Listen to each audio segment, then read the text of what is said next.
बसपा के गढ़ अम्बेडकर नगर में सपा अध्यक्ष अखिलेश यादव ने हुंकार भरी तो भाजपा पर आरोपों की बारिश कर दी। अखिलेश यादव ने इस दौरान पिछड़े, दलित और किसानों के सम्मान की बात उठाई और केंद्र की मोदी सरकार के साथ साथ राज्य की योगी सरकार पर एक एक कर जहर बुझे बयानों के तीर छोड़े। अखिलेश यादव ने एक एक कर तमाम मुद्दों को लेकर भाजपा को घेरा और 22 में बदलाव का बड़ा दावा किया। अंबेडकर नगर में अखिलेश का इंकलाब दांव। इस बार चुनाव में पिछड़ों का इंकलाब होगा और 22 में बदलाव होके रहेगा। लखीमपुर कांड पर ट्रिपल इंजन वाला इल्जाम और 2 डबल इंजन सरकार ने नहीं, 3 इंजन वाली सरकार ने कुचलने का काम किया। दिल्ली की सरकार, यूपी की सरकार और जो लखीमपुर में हैं मंत्री जो सरकार के हैं, 3 इंजनों ने किसान को कुचलने का काम किया। उज्ज्वला योजना को अखिलेश ने बताया बुज्ज्वला।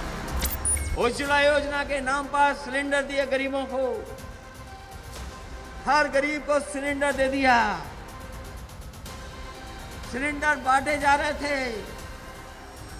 बताओ आज सिलेंडर की कीमत क्या है? जो उज्ज्वला योजना है महंगाई के कारण उज्ज्वला योजना बन गई। भाजपा पर अखिलेश का लाल पीला वाला तंज। और अभी जब मऊ में कार्यक्रम हुआ था, लाल और पीले एक साथ हो गए। लाल पीलों को एक साथ देकर के दिल्ली लखनऊ में लाल पीले हो रहे थे लोग। महंगाई को लेकर अखिलेश का बड़ा आरोप। जब से हारे तब से कीमत नीचे आने लगी है। अभी कुछ प्रदेशों में हारे हैं, कीमतें नीचे आ गई हैं। उत्तर प्रदेश में हार जाएंगे तो कोई कीमतें और नीचे आ जाएंगी। इसलिए चुनाव जहां आपका हमारा है, वहीं महंगाई को भी नीचे लाने का है। गरीब से वोट, उद्योगपतियों से नोट वाला हमला। इन्होंने गरीबों से वोट लिया, बीजेपी के लोगों ने उद्योगपतियों से नोट लिया और जो हमारी सरकारी संपत्ति थी उन पर चोट पहुंचाने का काम किया और एक एक कर करके उन सरकारी संपत्तियों का बेचने का काम हो रहा है। भाजपा पर भारत की बदनामी वाली तोहमत। न जाने कितने लोगों को गंगा में ऐसे ही बहा दिया गया, लाशें बहा दी गई। दुनिया में अगर किसी ने बदनामी कराई है भारत की तो यही भारतीय जनता पार्टी के लोगों ने भारत की बदनामी कराने का काम किया। चुनाव से पहले लैपटॉप टैबलेट वाला दांव। अपने संकल्प पत्र में लिखा था उन्होंने कि हम लैपटॉप देंगे बच्चों को, डाटा दे देंगे, यूनिवर्सिटी कॉलेज को वाईफाई कर देंगे। हम जानना चाहते इतना समय गुजर गया है, न आपने लैपटॉप दिया, न वाईफाई किया, न डाटा दिया और अब कह रहे हैं कि टैबलेट देंगे। हम पूछना चाह रहे हैं 4.5 साल से कौन सी टैबलेट दे रहे थे आप?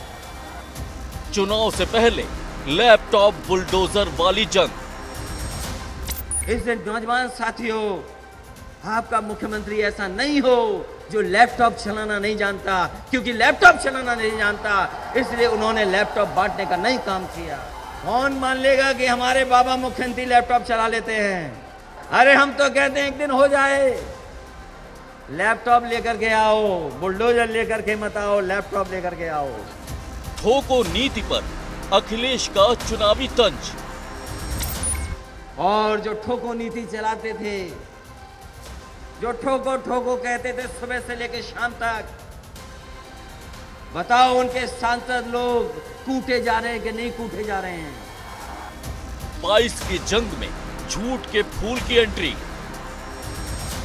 तो अगर ये आक्रोश है ऐसे आपके अंदर, अगर ये आक्रोश है आपके अंदर, तो बदलाव भी आएगा। और मुझे यकीन है आप पर, ये झूठ के फूल अब बचने वाले नहीं हैं। झूठ के फूल का सफाया होने वाला है उत्तर प्रदेश से। कभी मायावती के सबसे मजबूत गढ़ माने जाने वाले अंबेडकर नगर में सपा अध्यक्ष अखिलेश यादव ने कुछ इसी अंदाज में भाजपा पर करारा हमला बोला। जहां पर अखिलेश यादव ने तमाम मुद्दों को लेकर न सिर्फ राज्य की योगी सरकार को घेरने की कोशिश की, बल्कि भाजपा पर वादा खिलाफी की तोहमत भी मढ़ दी। धान खड़ा है खेतों में, सरकार कह रही थी आय दोगुनी कर देंगे, लेकिन बताओ धान की आय कितनी हो रही है? कोई खरीदने वाला नहीं, कोई पूछने वाला नहीं। जहां सरकार हमारे किसानों की नहीं मदद कर रही, वहीं राइस मिल मालिकों की भी कोई सुध नहीं ले पा रहा है। किसानों को साधने के बाद अखिलेश यादव ने अंबेडकर नगर के बुनकरों का जिक्र किया और भाजपा पर बिजली महंगी करने का आरोप लगाया। अखिलेश यादव ने रैली में मौजूद लोगों से वादा किया कि अगर उनकी सरकार आएगी तो लोगों को महंगी बिजली की मार से राहत जरूर मिलेगी। और हमारे बुनकर भाइयों, आपकी बिजली महंगी कर दी, बिजली का बिल आ रहा है, करंट लगता है, कौन जिम्मेदार है? कौन जिम्मेदार है उसके लिए? ये जो महंगाई बढ़ी है, कौन जिम्मेदार है इसके लिए? अपने भाषण में अखिलेश यादव ने भाजपा पर गरीबों और पिछड़ों के साथ ज्यादती के आरोप लगाए और रैली में मौजूद तमाम लोगों से अपील की कि उन्हें 2022 में बदलाव के लिए वोट देना होगा। अखिलेश यादव ने महंगाई, किसान के साथ साथ भाजपा पर विकास के मुद्दे पर भी झूठ बोलने का आरोप मढ़ दिया। हालांकि उनकी रैली में जुटी ये भीड़ वोट में कितना बदल पाती है, ये तो चुनाव के बाद ही पता चल पाएगा। अंबेडकर नगर से अनुभव शुक्ला के साथ ब्यूरो रिपोर्ट, एबीपी का। इधर अंबेडकर नगर में अखिलेश यादव की ये रैली कई मायनों में खास रही और इसकी सबसे बड़ी वजह रही उनके मंच पर बसपा के उन दिग्गज चेहरों का मौजूद रहना जो कि अंबेडकर नगर में बड़ा सियासी रसूख रखते हैं। अखिलेश यादव लगातार समाजवादी पार्टी के कुंबे को बढ़ा रहे हैं और इसके जरिए 2022 में सपा की विजय का प्लान भी बना रहे हैं। अब आपको भी समझाते हैं इसके पीछे अखिलेश यादव की असल रणनीति क्या है।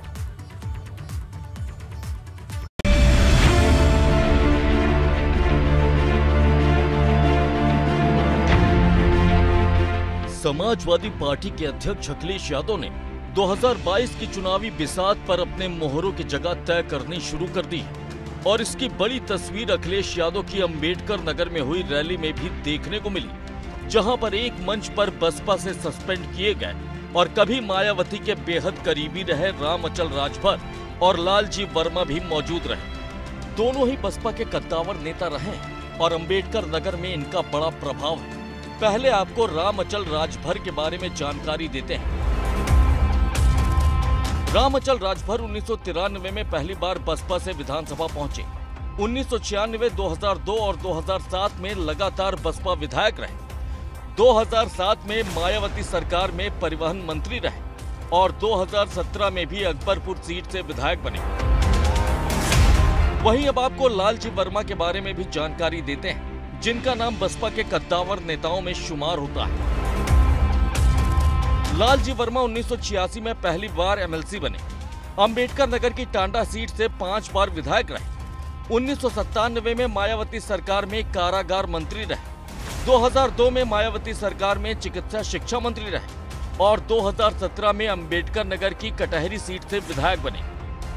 साफ है कि बसपा के इन दो बड़े चेहरों के सपा में शामिल होने से अंबेडकर नगर में भी समाजवादी कुनबा मजबूत हुआ है। वहीं अखिलेश यादव लगातार छोटे दलों के साथ गठबंधन कर अपने कुनबे को मजबूत बना रहे और 2022 की जंग में भाजपा को कड़ी चुनौती देते दिख रहे हैं। अब आपको ये भी बताते हैं कि अखिलेश यादव अब तक किन छोटे दलों के साथ गठबंधन कर चुके हैं।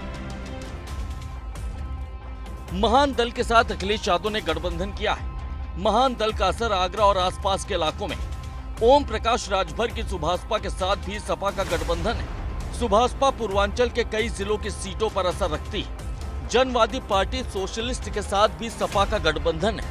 जनवादी पार्टी सोशलिस्ट का असर मध्य यूपी की कई सीटों पर है। चाचा शिवपाल को भी अखिलेश पूरा सम्मान देने की बात कह चुके हैं। प्रसपा का भी सपा के साथ गठबंधन करीब करीब तय हो गया है। इन तमाम छोटे दलों के साथ दूसरे दलों के रसूखदार चेहरों को भी समाजवादी पार्टी लगातार अपने साथ जोड़ने की कोशिश में जुटी हुई है। कुछ वक्त पहले ही प्रयागराज में बसपा के बागी विधायकों ने समाजवादी पार्टी का दामन थाम लिया था। साथ ही सीतापुर सदर सीट से भाजपा विधायक राकेश राठौर भी सपा में शामिल हुए थे, जिससे समाजवादी पार्टी की ताकत में इजाफा हुआ। वहीं अखिलेश यादव आने वाले वक्त में भी कई दलों के साथ गठबंधन का मन बना रहे, जिसके पीछे उनकी रणनीति सीधे तौर पर भाजपा को घेरने की। हालांकि उनकी ये रणनीति कितना कामयाब हो पाती ये तो तभी तय हो पाएगा जब 2022 विधानसभा चुनाव के नतीजे सामने आएंगे। अम्बेडकर नगर पहुंचे अखिलेश यादव ने मंच से तमाम सारी बातें कही हैं और आज लालजी वर्मा और राम अचल राजभर जो बसपा के दोनों कद्दावर नेता रहे, उन्होंने समाजवादी पार्टी की सदस्यता ग्रहण की। अखिलेश यादव ने साफ तौर पर कहा कि ये जो जनादेश रैली है ये परिवर्तन की रैली है और यहाँ जो भीड़ उमड़ी है वो ये बताने के लिए काफ़ी है कि कैसे 2022 में परिवर्तन होगा। अखिलेश यादव ने ये भी कहा कि इससे पहले कभी भी समाजवादी पार्टी को इस तरह का सपोर्ट नहीं मिला है जितना सपोर्ट इस बार मिल रहा है। खास तौर से जिस तरीके से आप देखिए, चाहे बड़े बड़े लीडर आ रहे हैं, दूसरी पार्टियों के नेता आ रहे हैं, उन्होंने साफ तौर से कहा कि जिस तरीके से पूर्वांचल में सपोर्ट मिल रहा है उससे ये साफ है कि 2022 में समाजवादी पार्टी को जनता भरपूर समर्थन देने वाली है। कैमरा से प्रमोद के साथ अनुभव शुक्ला, गंगा, अम्बेडकर नगर। और अब बात करते हैं निषाद पार्टी के अध्यक्ष संजय निषाद की, जिन्होंने अपने बयान से एक किस्म का सियासी गलियारे की तपिश को बढ़ा दिया है। संजय निषाद ने बयान दिया है कि अगर आरक्षण को लेकर भाजपा अपना वादा पूरा नहीं करती तो फिर उनके समाज के वोट भाजपा को नहीं जाएंगे। विधानसभा चुनाव से ठीक पहले संजय निषाद ने भी बगावती तेवर अख्तियार कर लिया है और यह भाजपा के लिए परेशानी का सबब भी बन सकता है।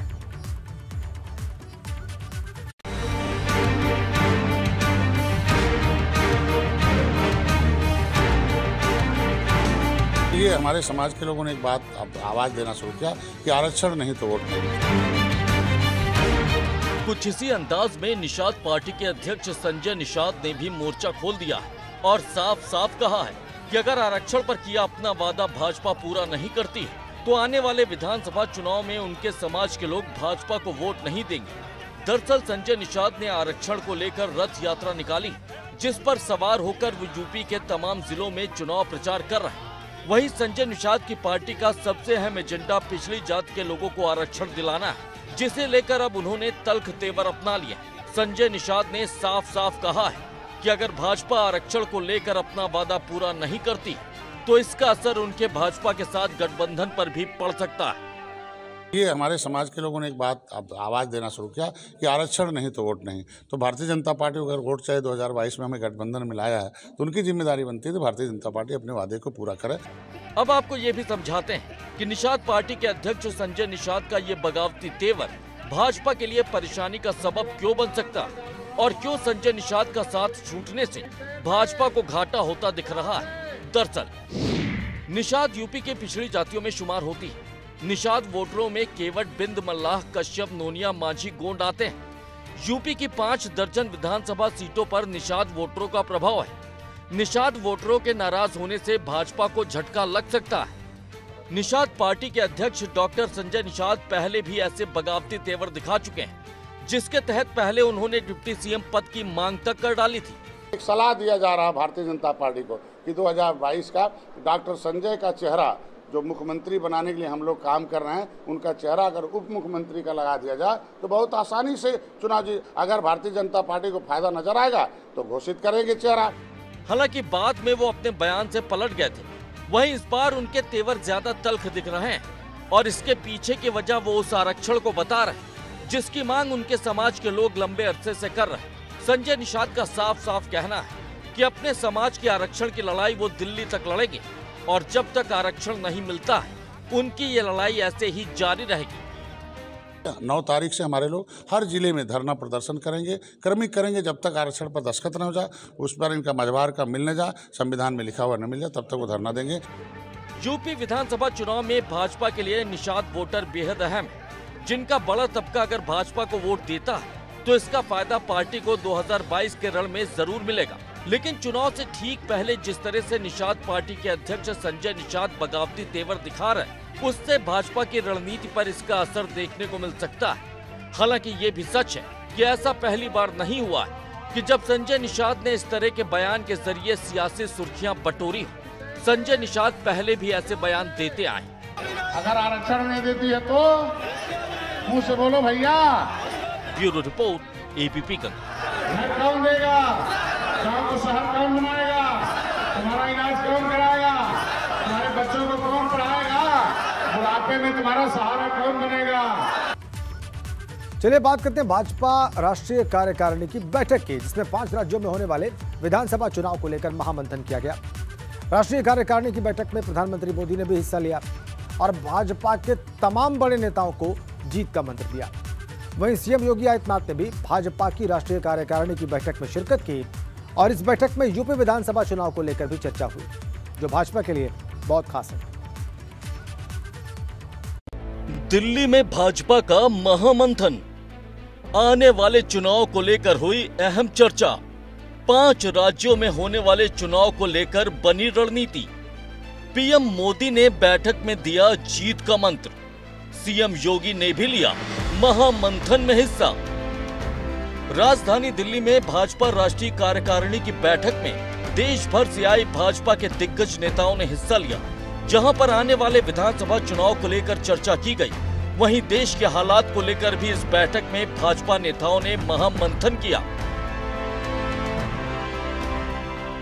वहीं इस बैठक में सीएम योगी आदित्यनाथ ने भी शिरकत की, जिन्होंने पार्टी के तमाम बड़े नेताओं के साथ यूपी में होने वाले विधानसभा चुनाव को लेकर गहन मंथन किया।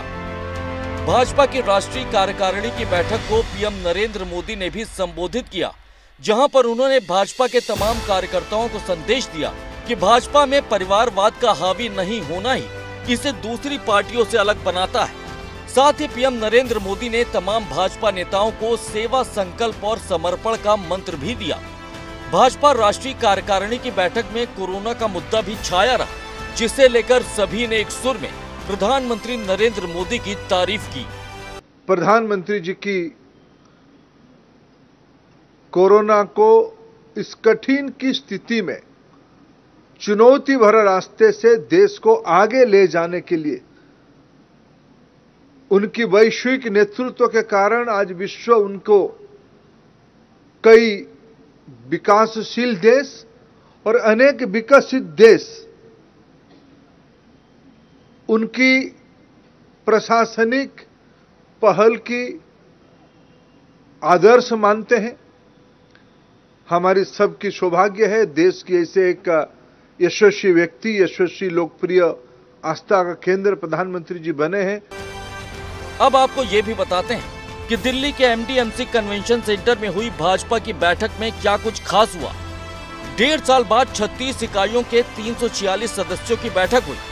बैठक में भाजपा के 342 सदस्य उपस्थित रहे। बैठक में शामिल सभी सदस्यों ने डिजिटल हस्ताक्षर किए। लाल कृष्ण आडवाणी और मुरली मनोहर जोशी वर्चुअली इस बैठक में शामिल हुए। उत्तराखंड के सीएम पुष्कर सिंह धामी भी वर्चुअल तरीके से बैठक से जुड़े। भाजपा अध्यक्ष JP नड्डा ने बैठक में लोगों को संबोधित किया। बैठक में बूथ मैनेजमेंट को मजबूत करने को लेकर चर्चा की गई। 5 राज्यों में होने वाले विधानसभा चुनाव को लेकर भी चर्चा हुई। आज पहली बार पोस्ट कोरोना फेज में कोरोना की उपरांत हम प्रत्यक्ष 36 संगठनात्मक इकाई स्टेट और यूनियन टेरिटरी यूनिट के साथ लगभग हमारी 346 मेंबर है। आज कार्य समिति थोड़ी देर पहले माननीय प्रधानमंत्री नरेंद्र मोदी जी के हाथ में राष्ट्रीय अध्यक्ष जी की अगुवाई में उद्घाटित हुई है।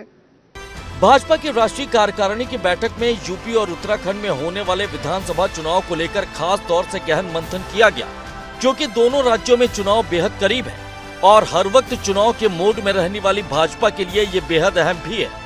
खास तौर से यूपी विधानसभा चुनाव को लेकर पार्टी की साख जुड़ी हुई है। भारतीय जनता पार्टी की राष्ट्रीय कार्यकारिणी की बैठक आज दिल्ली के NDMC कन्वेंशन सेंटर में हुई। अगर बात करें तो इन 5 राज्यों में जो विधानसभा चुनाव होने हैं उसको लेकर भी राजनीतिक प्रस्ताव पारित किया गया। जिन 5 राज्यों में विधानसभा चुनाव होने हैं उनके राजनीतिक प्रस्ताव को उत्तर प्रदेश के मुख्यमंत्री योगी आदित्यनाथ ने रखा। उत्तर प्रदेश के मुख्यमंत्री योगी आदित्यनाथ ने कहा कि उत्तर प्रदेश का चुनाव काफ़ी महत्वपूर्ण होगा और उत्तर प्रदेश सरकार ने, इसके अलावा केंद्र सरकार ने जनता के लिए काफ़ी ज़्यादा काम किए हैं, जिसका लाभ उनको आगामी विधानसभा चुनाव में मिलेगा। भाजपा की नजर खास तौर से यूपी विधानसभा चुनाव पर टिकी हुई है। देश के सबसे बड़े राज्य के सिंहासन पर कब्जा करने के लिए पार्टी मजबूत रणनीति पर काम कर रही है, जिसे लेकर खुद सीएम योगी भी लगातार मेहनत कर रहा है। वहीं यूपी में होने वाले विधानसभा चुनाव पर भाजपा अध्यक्ष जेपी नड्डा से लेकर गृह मंत्री अमित शाह भी पैनी नजर बनाए हुए हैं, क्योंकि 2024 के रास्ते में 2022 की यूपी विजय भाजपा के लिए बेहद जरूरी है। दिल्ली से अविनाश तिवारी के साथ ब्यूरो रिपोर्ट, एबीपी गंगा।